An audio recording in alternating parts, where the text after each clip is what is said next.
Hi.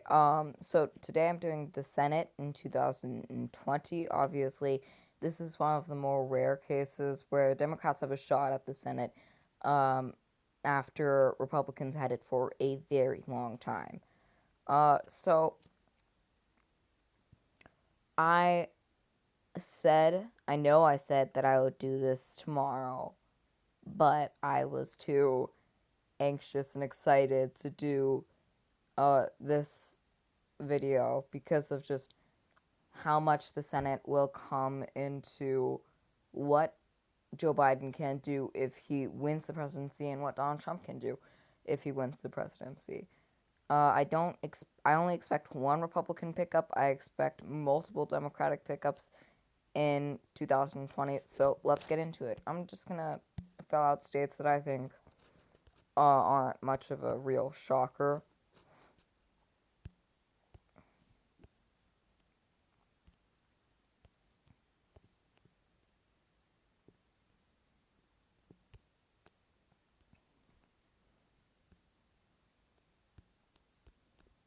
So obviously that's for the Democrats. There are a number of these that I left out for the Democrats that are actually probably going to go to them just because it's an incumbent um, in that state. So I don't want to count an incumbent as just automatically going to lose. That's a little bit far fetched. I just wouldn't like to do that because it just undermines what I'm trying to say and prove. So the states that we have left is Maine, Montana, Arizona, Colorado, Texas, Alabama, Georgia, uh, Iowa, Michigan, and Minnesota. So I'm gonna fill in those states. Right now, we have John Hickenlooper running in Colorado, a very, very popular governor in that state. Probably most likely will win there. Um, Now I'm gonna go to Michigan. I actually don't see much of a chance for Republicans in the state of Michigan, especially in a election season. Michigan will most likely go to a Democrat in this election season. It's the most likely state to flip in the 2020 presidential election. I don't see why it wouldn't do the same in the uh, 2020 Senate election. Minnesota, I think it's just changing demographics that are automatically going to give it that going to give uh, the Democrats their Senate seat. Um, Maine, you have one of the most unpopular senators just in the Senate, uh, running for re-election, especially in her home state. She is doing horrible there in polls.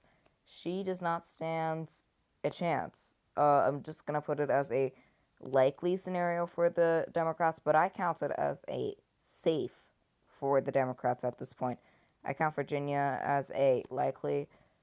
Um, Now, I'm going to count Texas as a likely for the Republicans. And now we're getting to Arizona. Martha McSally was voted out of power by the people of Arizona against Kyrsten Sinema.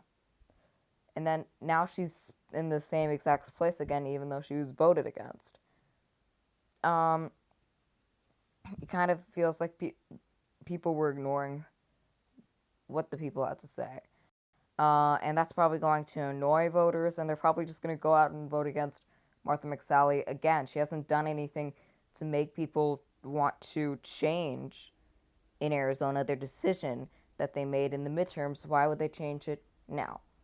So, and also, the popular person in Arizona. He doesn't look like he's going to lose. That brings me to Montana.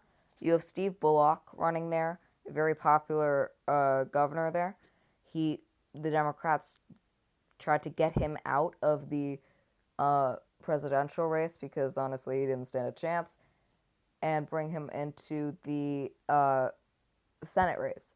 And that was probably a smart move because right now Montana is up for grabs by either party. None of them have a significant lead, but right now I count it as a tilt to the Democrats.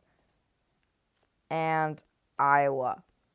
Senator Ernst, I can't pronounce her name. She has a low approval rating in that state. And she is just, her approval rating has gone down so much that she does look like her seat is open to be taken. But, again, it's a 2020 matchup between two candidates in a presidential election that might, and I believe that Iowa will go to Donald Trump, that might ruin the Democrats' chances in Iowa. So I put it as a tilt for Republicans. I put North Carolina as a lean to Republicans. I put Perdue running in Georgia. He's very popular in Georgia.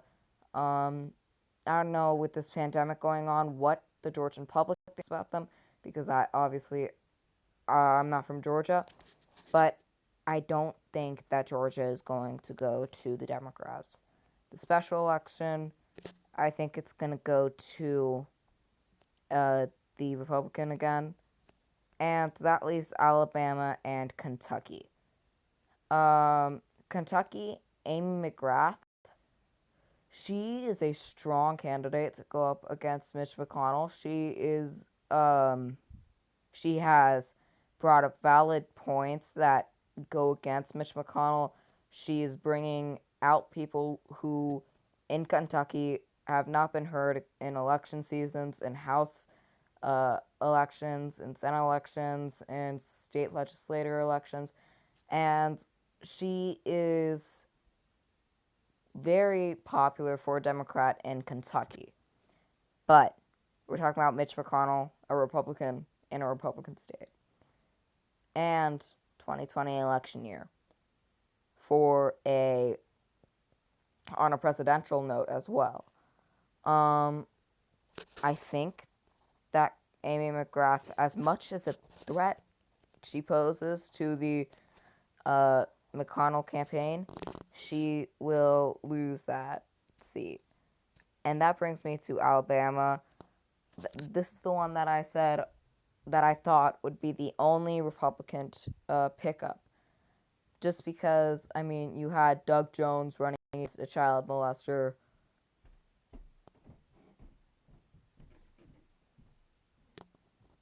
Didn't really stand. So that's why I think Doug Jones won. Because, and also it was a narrow win, so you have a flawed candidate and a perfectly good candidate, and in Alabama, which is a red state, the perfectly good candidate won by a slim margin, probably going to lose when there's two okay candidates.